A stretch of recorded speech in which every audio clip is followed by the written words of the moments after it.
యోబు కథ పార్ట్ 4. యోబు పశ్చాత్తాపం మరియు దేవుని మహిమ గ్రహించిన యోబు. Praise the lord. ప్రియమైన సహోదర సహోదరీమణులారా, ఈ రోజు మనం యోబు కథలో 4వ భాగంలోకి ప్రవేశిస్తున్నాము. తుఫానులో దేవుడు మాట్లాడిన తర్వాత, ప్రశ్నల ద్వారా తన మహిమను చూపించిన తర్వాత, ఇప్పుడు యోబు హృదయంలో ఏమి జరుగుతోంది? ఈ భాగం మనకు ఒక గొప్ప పాఠం నేర్పుతుంది. వినయం మరియు పశ్చాత్తాపం. దేవుని మహిమ ముందు యోబు. దేవుడు సుడిగాలిలో నుండి మాట్లాడినప్పుడు యోబు మౌనంగా విన్నాడు. దేవుని ప్రశ్నలు అతని హృదయాన్ని తాకాయి. నేను భూమికి పునాది వేసినప్పుడు నీవెక్కడ ఉన్నావు? నీవు ఉదయాన్ని ఆజ్ఞాపించితివా? ఈ ప్రశ్నలు యోబుకు ఒక సత్యాన్ని తెలియజేశాయి. తాను ఎంత చిన్నవాడో, దేవుడు ఎంత గొప్పవాడో. యోబు 42:1-2. యోబు యెహోవాకు ప్రత్యుత్తరమిచ్చి ఇలా అన్నాడు: నీవు సమస్తమును చేయగలవాడవని నాకు తెలిసినది. నీ సంకల్పములను అడ్డగించువారు ఎవరూ లేరు. ఇక్కడ యోబు ఒక గొప్ప అంగీకారం చేస్తున్నాడు. దేవుడు శక్తివంతుడు, ఆయన ప్రణాళికలను ఎవరూ ఆపలేరు. యోబు 42:3-4.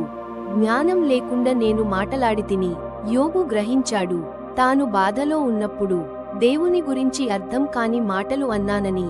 అతను దేవునిపై తిరుగుబాటు చేయలేదు, కాని తన అర్థం పరిమితమని ఒప్పుకున్నాడు. మన జీవితంలో కూడా కొన్నిసార్లు దేవునిని ప్రశ్నిస్తాం. ఎందుకు ఇలా జరిగింది? ఎందుకు నాకు ఈ బాధ? కాని దేవుని మహిమను చూసినప్పుడు మన హృదయం వినయంగా మారుతుంది. యోబు 42:5లో ఇలా అంటాడు: ఇంతవరకు నేను నిన్ను గురించి వినుటచేత తెలిసికొనినను, ఇప్పుడు నా కన్నులు నిన్ను చూచుచున్నవి. ఇది ఎంత గొప్ప మాట! ఇంతకాలం దేవుని గురించి విన్నాడు, కాని ఇప్పుడు దేవునిని అనుభవించాడు. బాధ అతన్ని దేవునికి దగ్గర చేసింది. యోబు 42:6. అందుచేత నేను నన్ను తృణీకరించుకొని ధూళి భస్మములో పశ్చాత్తాపపడుచున్నాను. ఇది ఓటమి కాదు, ఇది నిజమైన ఆత్మజ్ఞానం. దేవుని మహిమ ముందు మన అహంకారం కరిగిపోతుంది. ఈ భాగం మనకు చెబుతోంది, దేవుని ప్రణాళిక మన అర్థానికి మించినది. బాధ మనలను వినయానికి తీసుకువెళ్తుంది. దేవుని అనుభవం మన జీవితాన్ని మార్చేస్తుంది. బాధలో ప్రశ్నలు రావచ్చు, కాని చివరికి దేవుని సన్నిధి మనకు శాంతి ఇస్తుంది. ప్రార్థన. ప్రభువా, నా జీవితంలో అర్థం కాని పరిస్థితులలో కూడా నిన్ను నమ్మే వినయాన్ని ఇవ్వు. నా అహంకారాన్ని తొలగించు. నీ మహిమను గ్రహించుటకు నా కళ్ళను తెరువు. నిన్ను గురించి వినడమే కాదు, నిన్ను అనుభవించుటకు సహాయము చేయు.